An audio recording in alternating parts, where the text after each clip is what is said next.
Hey, it's Sarah with Quasi Thoughts, and I have a few moments I thought I wanted to chat really quickly about fear of the blank page.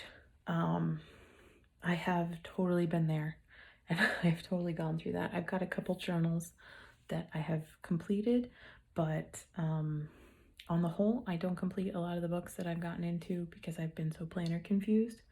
So there's been several times where I've started new notebooks, and I always have this moment where I'm like, I don't want to mess this up. I have a new notebook. There's something about the new blank page in a notebook where you're like, man, I want to use it and I want to set it up, but I want to make it perfect. And if it's not perfect, why did I do this? I just wasted it. And there's that fear of messing it up that kind of freezes you. And so I have some ideas on how to work through that. My first suggestion is to get really honest with yourself. Why do you want a notebook? What are you going to use this for? Like, why did you buy it? What is your plan? Is it going to be a planner? Is it going to be a journal? Is it just going to be like free space where you can work through ideas and thoughts that you're having? What is the goal? And also have some grace for yourself. Like, it can start as one of those things and morph into something that you need it to be as you use it and grow. Because part of using a notebook instead of a planner, like a bound book, is that it forces you to be honest with how you're planning and your journaling and your thoughts change over time. And it kind of records that for you in a very permanent way, right? Like in a ring planner, when you don't like something or you decide you don't need that anymore, you can just take it out and that section's gone and it's not really marked in your pages anymore. It doesn't have to be kept with your book in general anymore, but in a bound book, unless you cut the pages out, it's there. It's part of where your headspace was in that moment in time, which is a good thing or a bad thing, depending on how you want to look at it. So just get really honest with yourself about what you're going to use it for, and then give yourself the grace to go and grow from that point forward. So now that you know why you want to use the journal, my second suggestion would be to get some watercolors or some colored pencils or some markers or any kind of art supply that you have on hand, and to draw some stuff in the middle of the book. Specifically not the beginning and specifically not the end, in the middle. I will sometimes find the actual exact middle of the book and make a it's the middle. I put in some quotes about like being the middle of the journey, or like this is the furthest I've ever come from the Shire kind of a thing. And then you do the art. It's not going to be perfect because no artist is ever happy with their artwork. But now you have something to work towards as you use the pages from the beginning forward. You also have something that marks your location in the book. So it's kind of like a journey. Hey, I'm halfway through this book. And it also takes the shine off of the notebook. It's no longer brand new. Similar to that is to color the spine. I did this with marker to mark, like the green is April, the blue is May so far. But you could watercolor the edge of your book.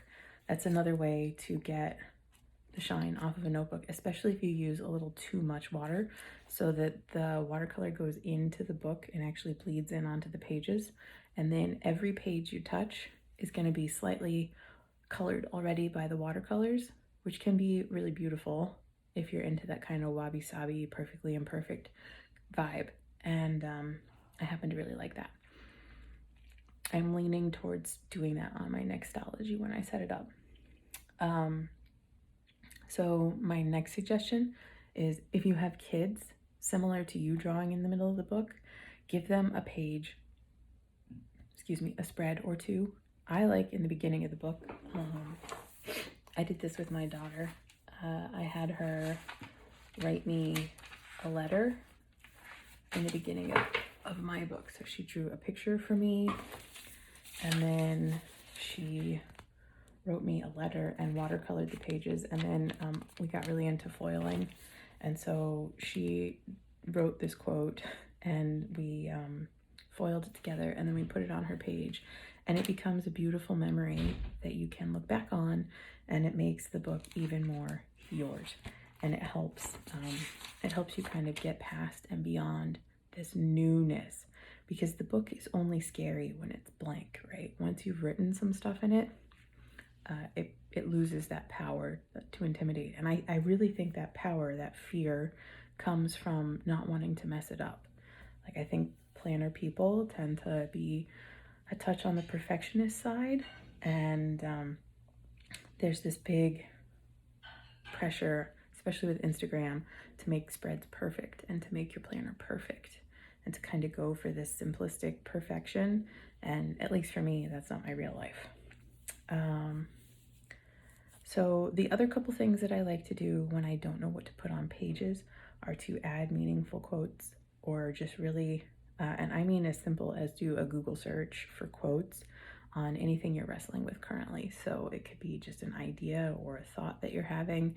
Just Google that and see what quotes come up, and then add one that speaks to you in the moment. It lets you practice your lettering. It lets you fill up some space if you feel the need to fill up some space. And then similar to that is to doodle or draw.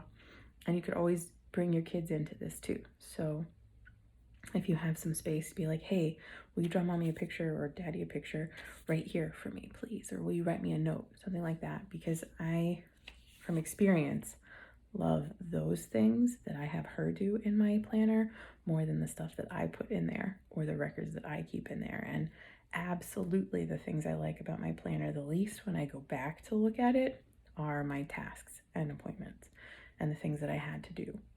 But the stuff I like the most are the memories and the things that my daughter helps me do in my book. So those are my quick thoughts on getting over the blank page. Let me know if this was helpful. What are your thoughts? What do you do to break in a new notebook? I'd love to know. Thanks. Bye.